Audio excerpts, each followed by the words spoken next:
This is Sportish. Do it better. This is Sportish.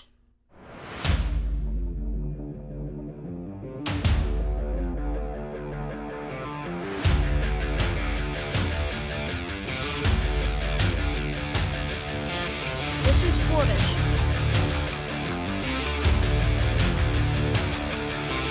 This is Sportish.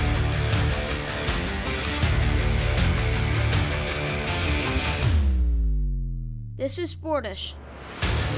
This is Sportish. Welcome in, everybody, whether you're on For the Fans or your favorite podcast network. Thanks for hanging out with us. I'm Geoff Brault. He's Dr. Keith Strudler, Director of the School of Communication and Media at Montclair State University.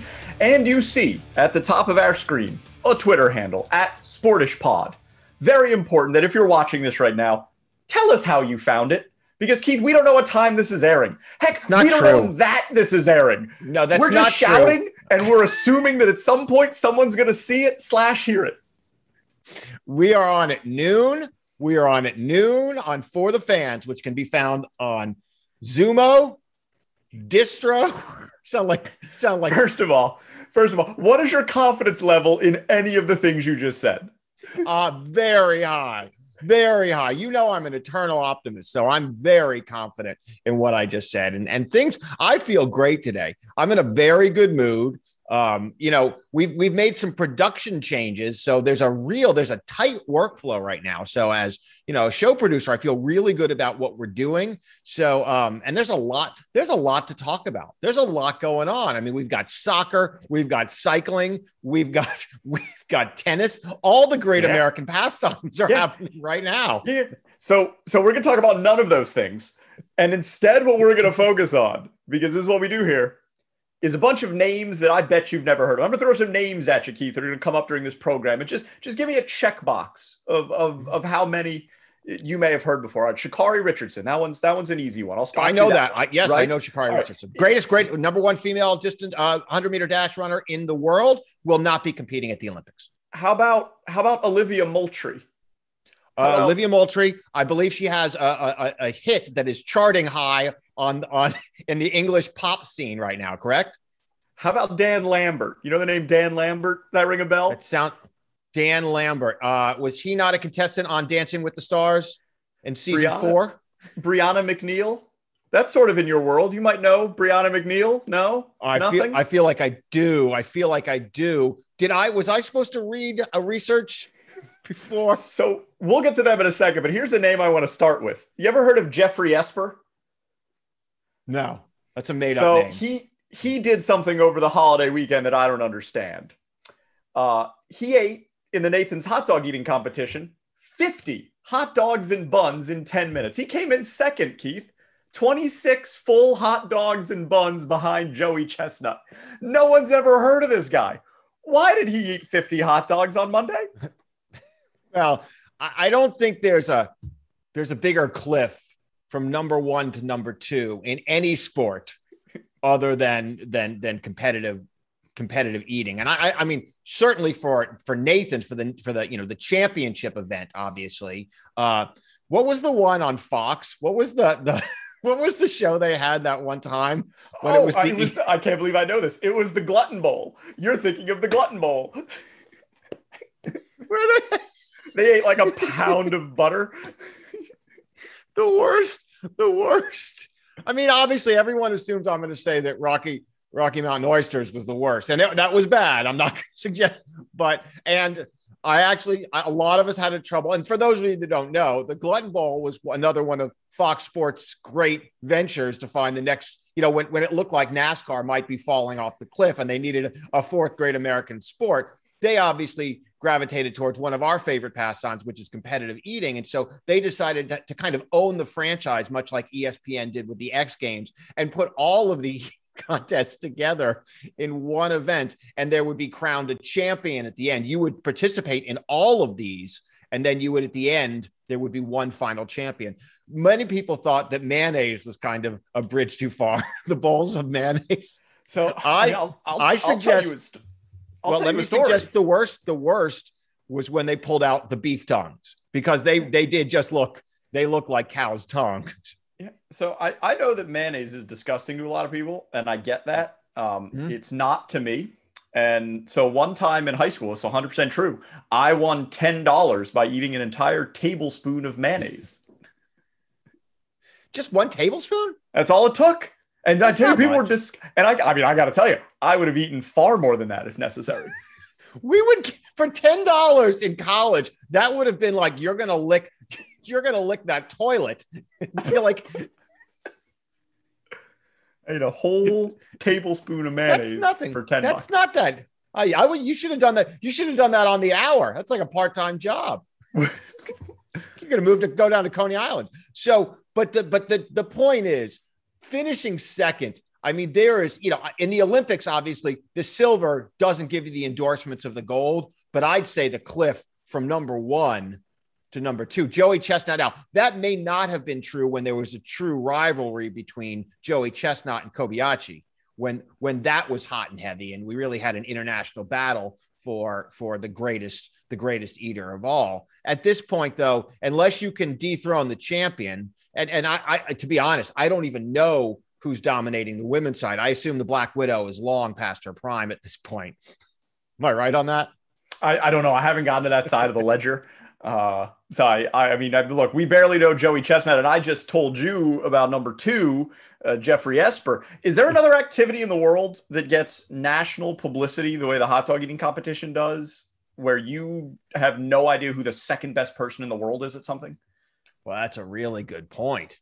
Boy, you would imagine. I mean, I would have to pick any of the esoteric Olympic sports where one person wins and then we've never heard of anyone else. Yeah, but they don't get the kind of national acclaim. Like, they don't get the platform that a Joey, when the number 1 is a household name. I venture to guess that Joey Chestnut's Q rating is probably pretty high. But literally, no one's ever heard of the guy who comes in second. He is as anonymous as the guy who never entered at all. In fact, what would have been funny for this segment if I told you his name was Jeffrey Esper and it just wasn't. Like, if I just made up a name and said that was the guy who came in second. What about the guy who painted his face and looked a little bit like the Ultimate Warrior? Tim Eater X Janus? Yeah. He's always hovering like 4th or 5th. Like, I don't know what kept him going. Like, what kept him on the circuit? Because you're never... I mean, at some point, like, I once knew a guy who dropped out of swimming because he was the 3rd best swimmer in his event in the U.S. And he's like, I'll never get better than that, so I'm never going to make the Olympics. What keeps a guy like Eater X, keeping going? I mean, shows up every week. Say the same about Eric Badlands Booker, who, he's not a force. Look, he's not a force in the hot dog eating competition, but he did win, Keith. He did win the first ever lemonade chug. So he's got that going for him. He's a big boy. He's now the one competition that I found particularly daunting, although far less caloric than some of these others, was the jalapeno eating contest. I didn't watch it. No, I haven't watched it, but I heard one of the champions, because they always, of course, they announce their accomplishments as they come out. And I saw some piece on the guy who had won that, and he said the drive home involved many pit stops. You can imagine it does some damage on the gastrointestinal circuitry, and it doesn't when it doesn't stay for long. It's what it seems like. What do you think that's like after I don't think it's pleasant. It's not pleasant. There's no way. Like, look, we've all fought the demon a time or two. And that's just when you have a regular meal. Like, that's just when maybe you went a little too high up on the chain when you ordered wings or whatever.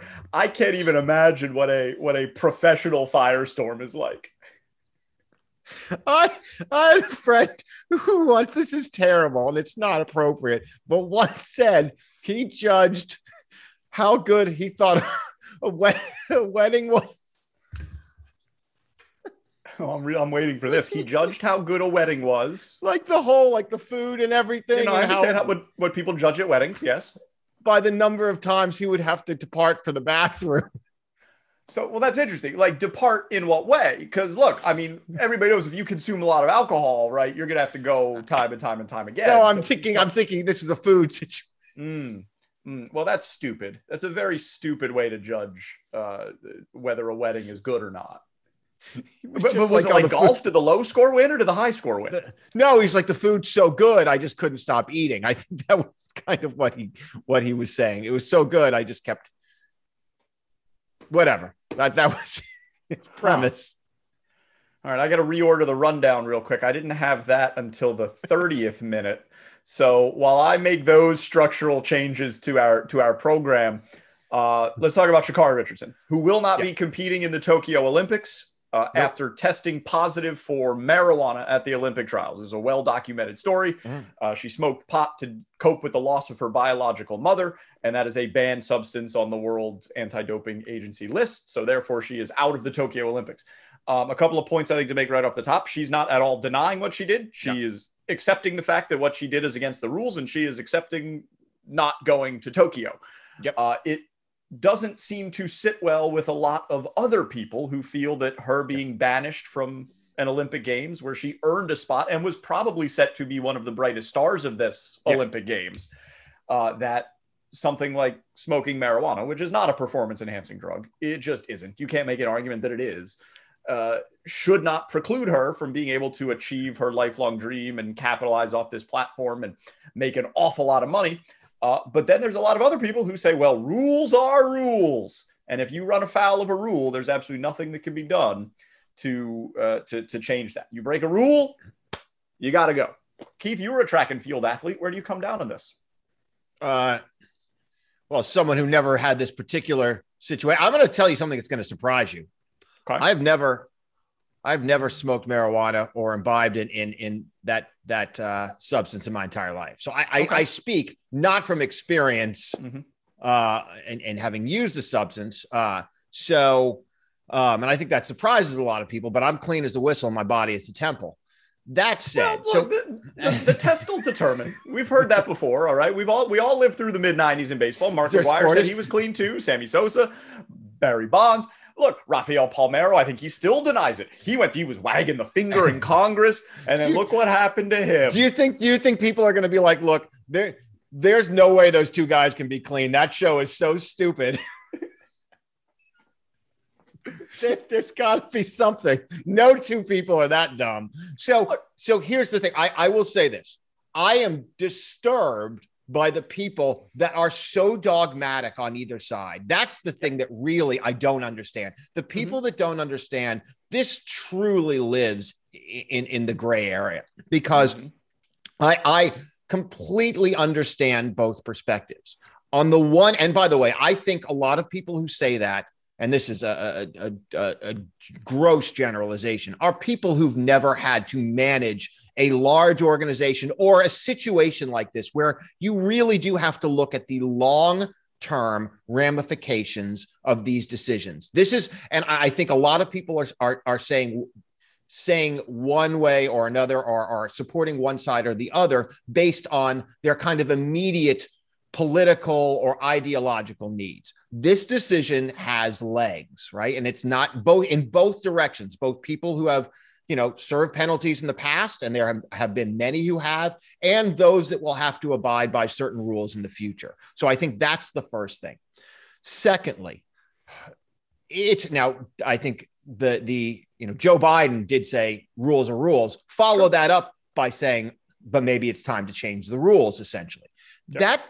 That tends to be the take that I agree with the most, because it's the one that I think is the easiest to rationalize when you try. And by the way, I think it's tragic that she's not going to run in the games. And people also need to kind of forget and leave aside this kind of second part, that she wasn't selected as the 4x100. She didn't want to be selected in the 4x100, nor is that particularly an insult. This, as I said in a column earlier, this is like Tom Brady being put on a special teams kind of group so he can get another Super Bowl ring. You don't she is the brightest star in world sprinting. You don't have her as an extra on a relay. If she's going to be at the Olympics, she needs to be in the 100-meter dash running for a gold medal. So I tend to believe in cases like this, to individually change a rule for one person has real potential dire consequences, particularly when that person did know the rules. There is no question in my mind that Sha'Carri Richardson knew when she was smoking pot that she was breaking a rule. Now, I understand there are reasons why she may have done that, but I don't believe she inadvertently did this or didn't understand. This sometimes happens with cold medicine. People are like, I had no idea. I think she knew she was breaking a rule. And you don't need to think that. She's admitted as much. Right. Yeah. And so, unfortunately, I believe the sanctity of the sport sounds far like almost sanctimonious. Like it sounds ridiculous, but to maintain some kind of credence to the rule structure that you've set up, you kind of have to abide by this. My only caveat would be if this went to a court for arbitration for sport and they levied a decision that was different, I could live with that but once you start to have individual federations start to selectively decide how they're going to adjudicate a case in the days leading up to the Olympics, I think you're setting yourself up for failure. So I understand your point, but here's my issue. My issue is that these rules are not set in stone, right? Rules are made up by humans. They are constantly evolving. What is illegal one day is legal the next. Absolutely true. Case in point, 2 episodes ago, college athletes couldn't make money off TikTok, and now the cash fountain is raining down upon 19-year-old pole vaulters. Only at the University of Miami, apparently. Only at Miami. Shocking that Miami got ahead of this. So it's amazing how quickly rules can change, and how quickly societal attitudes can change. When these rules were written, marijuana was illegal in probably all of the country. I'm looking at you, Vermont, but now it's largely legal in some way, shape, or form everywhere. And the fact that the WADA rules haven't kept up with real life means that this is an opportunity to, and look, I know that this is not something that you often get out of large national matrixed organizations. This is an opportunity to do something logical and to say, oh, look, we've been presented with a case that has made us realize that this document that we've written is outdated. So let's convene a body of people, right? Fellow athletes, people that have been penalized in the past. Let's talk to the people that truly matter in this decision, and let's find out if this needs to change and if our rules should evolve. And if those people decide that they should, it doesn't matter what you or I think. It doesn't matter what someone who, it doesn't matter what all these people outside of the world thinks. It matters what our fellow competitors think. It matters what the people that are running the event think. But that's not how organizations operate. You can change a rule. We change rules all the time. I understand. You're simplifying a very complicated affair. Yeah, but it doesn't need to be that complicated. No, it does, because the Olympic Games is a multi-billion-dollar enterprise, and you can't simply say, hey, guy, by the way, are you going to bring all the athletes and be like, hey, should she be allowed to, are we going to do this with every athlete that's failed some kind of drug test? Why not? That's because it's the most ridiculous idea you've ever suggested, because we don't have a structure. You don't, because there are structures in place. This is like saying people can drive any way they'd like to drive, or people like you can't dismantle that structure. I'm not saying that it couldn't be a way for her to be allowed to compete, but that is a simplification of an enormous structure that's been built on some premise. I'm not saying they shouldn't change the rules. They should, I assume. All right. But that doesn't discount the fact that you can't just say, hey, WADA, don't worry about you. Hey, Court of Arbitration for Sport, you're not relevant. We're going to get some athletes together and have them decide. That's not how this is set up. Just like you wouldn't bring athletes together at the end of a soccer match and be like, hey, do you think that was a foul? If you guys don't think it's a foul, then maybe it wasn't a foul. It's not how it works. But look, it should be set up that way, or at least in a similar fashion. But it's not. But it should be. And now's a great opportunity to do it. I should be 6'3" and married to a supermodel, but I'm not. But that's not a thing that could happen. It could have happened. Thing that could happen that no one would be upset with. No, that's not true. That's not true. Who believes in the world of competitive sport that she should be banned for smoking marijuana? Who would you might believe she should be banned for breaking a rule, but who believes she should be banned for doing what she did? Oh, my guess is hardly anyone. Hardly anyone. All right. So, but are you now going to go back to everyone who was unable to compete before? And what are you going? I mean, but so what about the answer? Their case is over. Their time is done. The answer to rules is if you don't like a rule, you ignore it. The answer to rules is if you don't like a rule, because this is how change actually happens. You change, you lobby to change the rules. Yeah. That's how legislation, that's how progress happens. If you don't do that, what you have is an ad hoc system, and it doesn't work. Do you want to do this for grade grievances? Do you want to do this you want to get a group of students and be like, you know what? I think Sarah did study really hard. She should get an A. But here's the difference. It's not A versus B. This happens all the time, I'm guessing, and correct me if I'm wrong, between F versus D, between graduate or don't graduate, right? Those are the grade grievances that matter, right? And that's a heck of a lot different than Sarah thinks her 89 should be a 91. That doesn't matter, right? Nobody cares. Nobody cares if Sha'Carri Richardson had to go to some diversionary program or whatever and could still run in the Olympics. They'd be like, all right, whatever, that seems fine. And that's what's going to have to happen. There's a huge difference between you can go and take advantage of this multi-million-dollar opportunity that's going to change your life, or you can't, versus, should the B plus be an A minus, which is wholly irrelevant and doesn't matter. Yeah, so I think in instances like this, there needs to be some sort of mechanism. There is. There's a court for arbitration for sport, and that has not been engaged. So there is a system. But I don't believe that process could happen fast enough. I don't think it can happen because she admitted also that she's guilty. I think those. Yeah.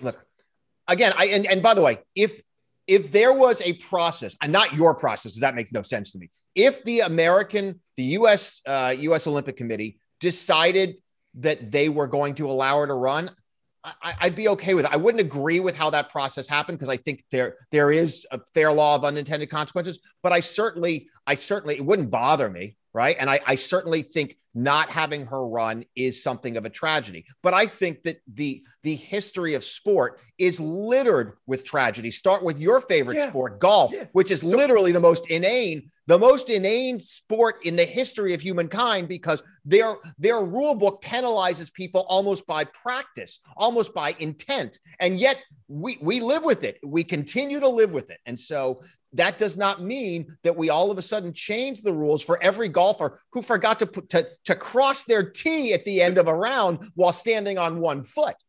The rules of golf, by the way, change all the time.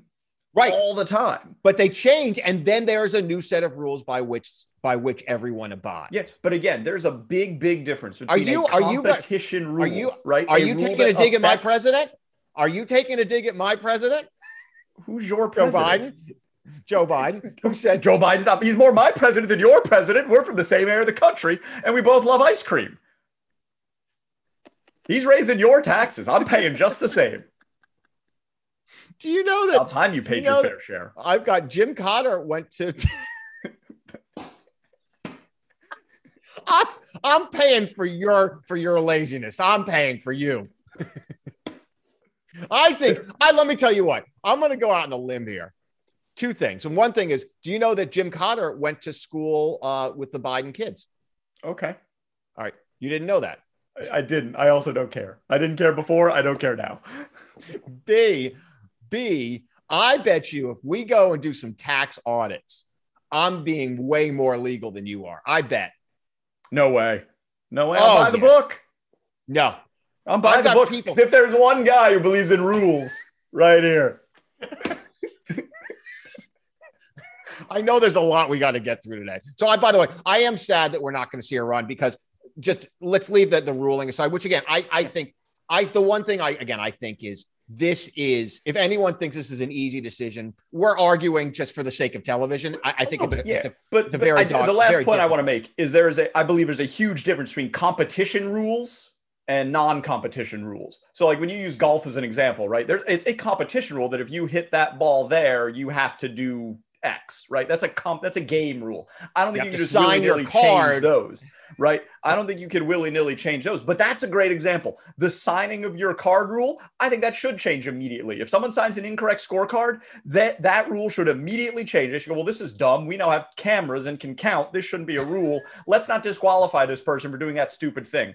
Like, those are things that I don't think need this massive act of Congress to get fixed. Well, I do think they will obviously the World Anti-Doping Agency, that is kind of the Bible for kind of all things drug related in sport, and the national federations abide by those rules. I am quite certain that there will be a revisiting of those rules relatively soon. So, we'll see what happens. And I will say the majority of my position comes from the fact that as Keith, as you know, and I don't know if our listeners know, if we've talked about it at length yet here on Sportish or just in our past programs, I am pro just basically everything being legal.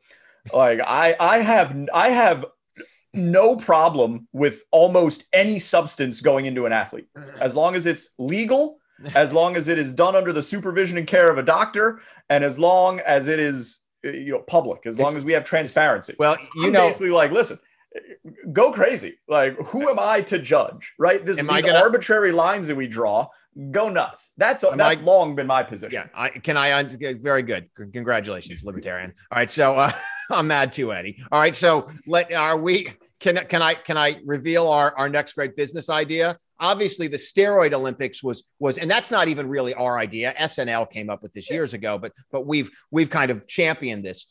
Following, of course, the steroid Olympics, the greatest sporting spectacle ever, the high Olympics. The high Olympics, yes. And let me tell you what, you would know the name Jeffrey Esper if during the high Olympics we needed somebody 50 hot dogs and buns in 10 minutes. All right, that would be a household name. We'd have endorsement deals. He'd be on the package of Ballpark Franks. Could you imagine how intense the eating contest would be in the high Olympics? But they shouldn't make it 10 minutes. It should be like a 2 hour. You just take 40 hot dogs, 3 boxes of matzah. What Olympic sports would be more entertaining if all the competitors were high? Well, the race walk. The 20K race walk. That's the one. Because people could be out there for days. And how much food would be consumed at the rest stops? Like where normally they just have a couple gels and some fluids, they'd have to have entire pizzas.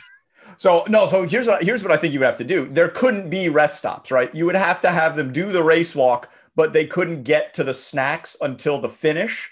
Well, and that would be the most compelling sport in the world, because obviously in the race walk, if you start running, you're disqualified. So there is a governor on how fast you're allowed to go. And I really think like seeing people strain right up to that line to get to their bowl of Cheetos, like that is the competition I want to see. How many people forget with a quarter mile to go and see the pizza, see the chocolate cake? Right. Well, that's just it. It brings another level of discipline into play. So I think that would be a great sport. I think we'd all be a little worried about any of the riflery sports. They become slightly irresponsible. Yes. I would say in the winter games, the alpine ski jump. That's where I was about to go. The Summer Olympics are coming up, but I would love to see the Winter Olympics when every athlete was high, or for a preview, just watch the snowboarding.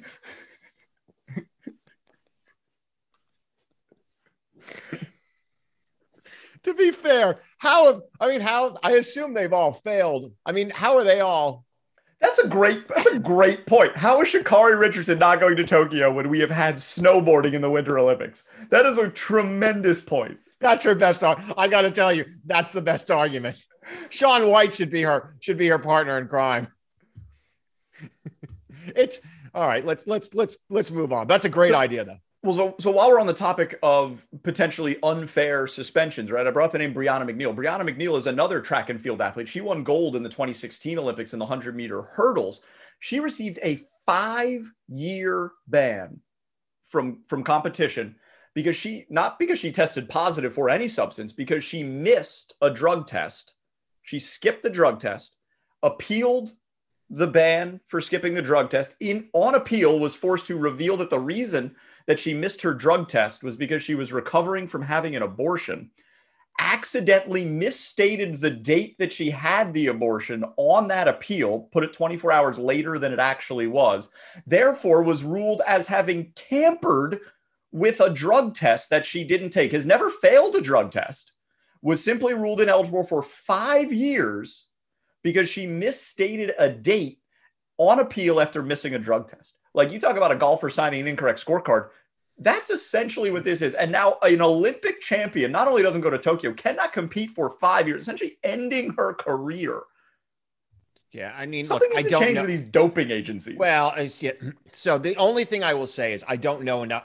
Not knowing the case because I did not know we were discussing, so I can't speak particularly eloquently. I will say, and I'm not suggesting this is the case because I don't know this case. There is a long history of stories. You're like, yeah, that's not fair, and then you find out there was quite a bit of transgression. As you mentioned early on, there has not been someone who has taken a banned substance before Sha'Carri Richardson. That's another reason to admire Shikara Richardson. She's like, yeah, this happened. Who has not denied or had. So I think not knowing the details of the story and not having read the accounts, this was the same thing with the burrito, and everyone's like, that's not fair. If you dig a little further into that story, you're like, wait a minute, that doesn't add up. Fair.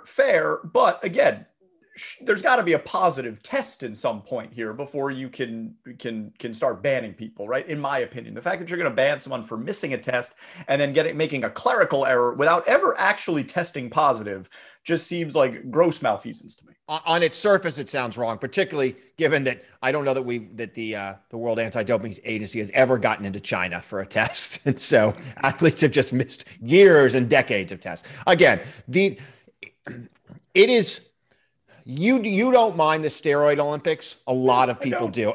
And certainly the athletes, at least the athletes who purport to race clean, very much don't like the steroid Olympics. And there are a lot of sprinters from the 80s and 90s who feel slighted that tried, and a lot of cyclists who feel slighted that they tried to compete clean and they feel as if their opportunity. Yeah, but that's the reality. What about any cyclist that tried to race in the 2000s, in the early 2000s? How many of them do you think were racing clean? You know much more about cycling than I do. I'm genuinely asking, how many of those people do you think were racing clean? I think a lot of them got field. I think. God, that's a great question. I mean, it's unfair. But how many of them got pushed out of the sport? That's the other reality. How many of them got pushed out of the sport? So I look.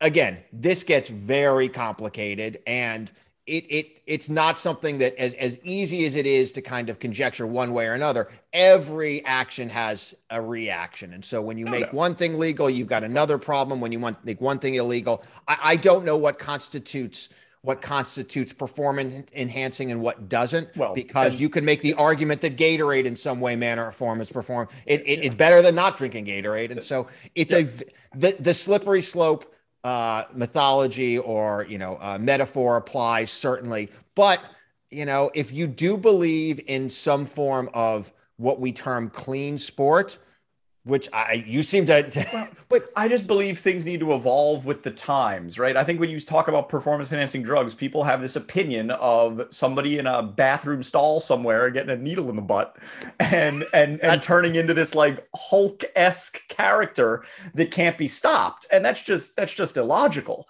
It's just not how it works. Like, science and medicine have evolved to such a point where that isn't what's going on. Oh, it could. That certainly could. Sure. It could. We've seen the Hulk. We've seen the Hulk. And it's not real, right? It wasn't a documentary. Oh my God, I would watch that. All right. So have we gotten all our band stories? You're bringing me down. Yes. So look, now I'm going to lift you back up, right? I'm going to lift you back up with the story of an athlete who petitioned to be allowed to compete. Okay. And won. And that's 15-year-old, yes, professional soccer player Olivia Moultrie. She made her pro soccer debut this week for Portland Thorns. She has long been considered the next great world soccer player. She actually signed with UNC at 11 years old and then was like, I'm not going to college. I'm going to turn pro, and became the youngest person to ever go pro. But in the second person to spurn UNC. That is a deep cut for people that don't follow the world of academia. That's a national story now. I guarantee you that nobody watching or listening to this program that doesn't work in academia has ever heard of that story. The only reason I'm, first of all, I think you're wrong, but the only reason I'm almost agreeing with you is they somehow have found their way to For the Fans at noon on Thursdays. By the way, noon? No, nope. Noon. And by the way, keep watching. We got to get the numbers up.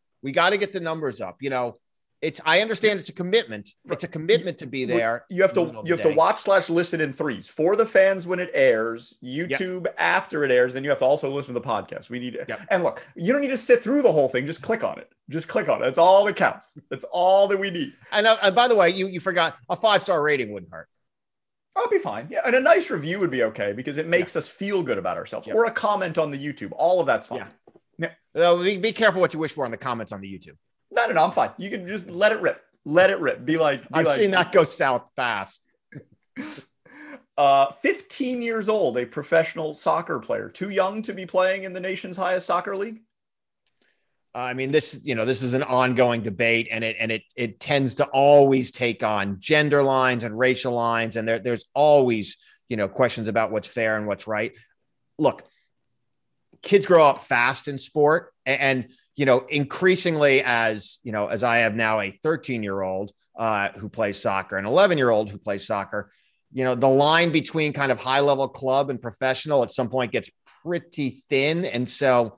If they are good enough to be making money off of their talents and their family is comfortable with that commitment, I got to tell you, I don't really have a problem. I mean, they're going to be playing somewhere a lot. Because if you're that good, you're going to be playing for some club, working your tush off and doing a lot to get to the next level. If they're already at that next level and, again, the families are comfortable with the commitment. And I mean, look, there are questions about what it means to socialize a 15-year-old with a group of adults, and those are not questions I think that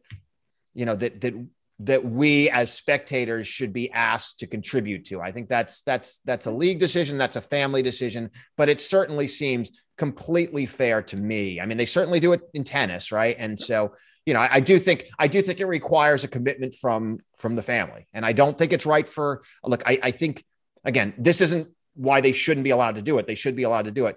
There certainly is a scenario, and there have been many, when having an athlete go too far too fast has a lot of negative consequences in the long term. So you just have to be somewhat cautious of what does this mean for this person as a 21 or a 24-year-old athlete and as a person. But that's, those are questions that are just like, we're not asked to raise other people's kids. We should not be contributing to that decision process. Very true. The only thing I would add is I've long believed if someone is willing to give you money to play a game, take that money. I don't care if you're young or old, take that money. Make them kick you out. Because there is nothing waiting on the other side of not getting paid to play a game that's better than getting paid to play a game. Yeah. Was that a segue into Too Hot to Handle? I'm dying. No, it wasn't a segue into Too Hot to Handle. You know what it was a segue into? It was a segue into Dan Lambert, the last name on the list. Are you not going to watch Too Hot to Handle? I'll watch it eventually. It's so good. I feel like that show has systemic problems, and I don't know if I can enjoy it until those problems are solved. And the systemic problems in Too Hot to Handle are this. The prize pool isn't high enough. They've messed up the value proposition on Too Hot to Handle to encourage there to be more hanky-panky. You want to see a real exploration of what it means to have deep, meaningful connections, you got to put more than $10K per person on the line. You just do. It's not enough money to get hot people to not hook up with each other. Now, if it was $100,000 per person, you're going to start to think twice. And not only are you going to start to think twice, other people are going to have a much bigger problem of whether you made out with Francesca down in the hammocks by the beach. All right. All right, let me just say this. And I guess since you will have to wait till you watch it, I just want to give you one tease of why you should watch it. First of all, a lot of money gets blown really quickly, a lot of surprises, but there is the first party. They allow them to all dress up in animal costumes. Okay. And they're all like these costumes, and the guys go in, and one guy really blows it. But I mean, you want to go with like the lion or something like that, right? Uh-huh. Two guys really blow it that night. One guy goes with a dolphin suit, makes him look like he's dolphin, smartest animal out there. He looks like Maybe Aquaman, he's playing chess. and I'm not talking about the movie version. All right, set to A, and another guy wears a rhinoceros suit, so he's walking around with a horn on his head. He looks ridiculous, and literally he loses out. He loses out to his love interest, Carly, by the way, and he's up against a professional football player. Of course, then he reveals Canadian Football League, and that kind of. All right, watch it. It's a great show. It's the second best show on television after this. Is it? Is it the second best? Take that, Secession. It's the second best. Sorry, marvelous Mrs. Maisel. It's too out to handle in sport. I'll tell you when I'm watching it and Andra walks by and sees me watching it, she literally, I think the last time she said is, I'm embarrassed for you. So the segue wasn't into that. The segue was not, surprisingly, into the Canadian football player wearing a rhinoceros costume. No, he didn't wear the rhinoceros suit. His rival wore the rhinoceros suit. Oh, okay. That's an important clarification. Thanks for making it. By the way, everyone, they've changed the occupations. Everyone is either a model or a male stripper, apparently, on the show now. So they've really changed. What were you expecting nuclear physicists to go on the show? Like what jobs did you think these people would be doing? I don't think they can do a third season because I think everyone gets the formula now. It's kind of. We mentioned that name, image, and likeness is now legal for college athletes, and that cash is raining down. You made a joke about the University of Miami being at the forefront. Dan Lambert owns a gym in Miami, an MMA gym where some of the top fighters in the world train out of. He has offered every single football player at the U $500 a month to promote his gym. $6,000 a year to promote his gym. If you are a scholarship player, no love for the walk-ons, people who really need the cash. If you're a scholarship player at Miami, you got $500 a month in your pocket from this gym owner. I don't have a problem with this. A lot of people think this is like the worst thing that could have happened. They're like, but look, it's a guy who's a fan of the team giving money to the players. I'm like, yeah, it's a guy who's a fan of the team giving money to the players. What's wrong with that? $500 a month ain't life-changing money. Like, it just isn't. It's $6,000 a year. Like, the kid should have $6,000 a year. Good. Enjoy the money. Post about going to the gym. I think this is great.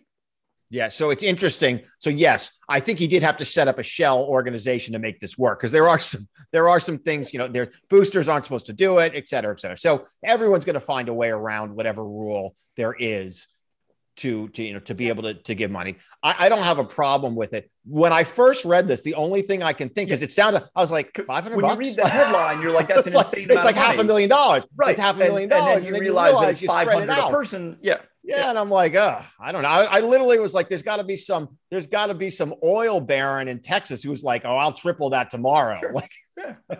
And there probably will be. And that's fine until they realize very quickly that the vast majority of those players that they're showering, $500 a month is whatever. When you start thinking like, oh, I'm going to give every player $5,000 a month, all of a sudden you realize, wait, I don't need to be spending that kind of money on our fourth string left guard. Well, that was the other thing. So this guy's obviously got a lot of money. At some point, he's going to realize this is not a good marketing spend. So exactly. They're going to have a business meeting. They'll be like, all right, let's look let's get the CMO out here. Let's look at our budget. So the budget this year was $574,000.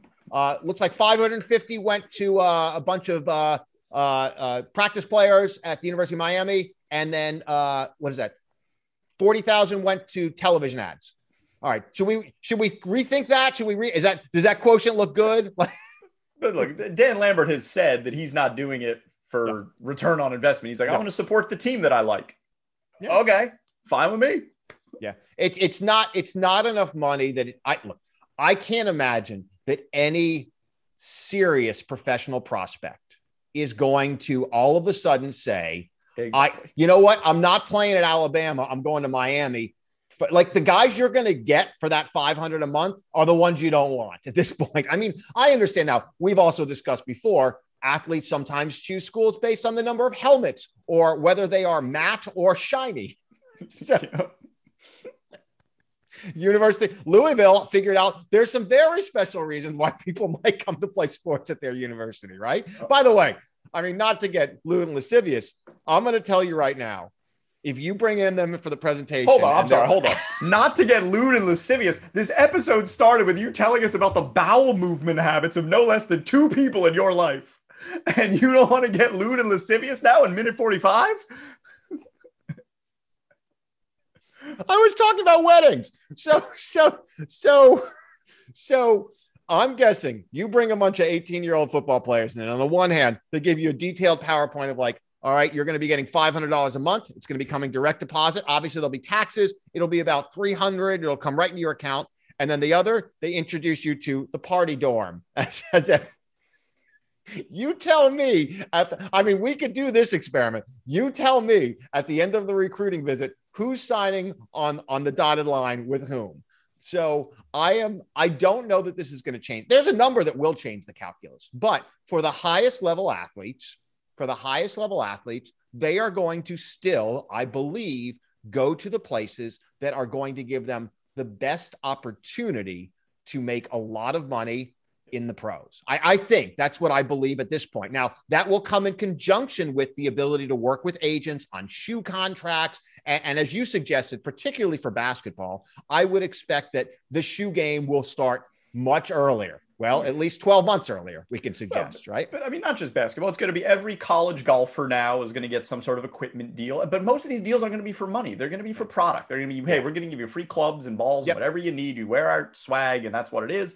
And it's going to be the same. Which you're basically getting anyway. If you're a decent college athlete, you're like, if once you're at a relatively high level Division I program, you're not paying for your shoes and you're not paying, right? So, I mean, that's it's just going to shift the responsibility a little bit. And it will, I think this is something that we're clear on. It is going to kind of highlight the haves versus the have-nots a little bit more.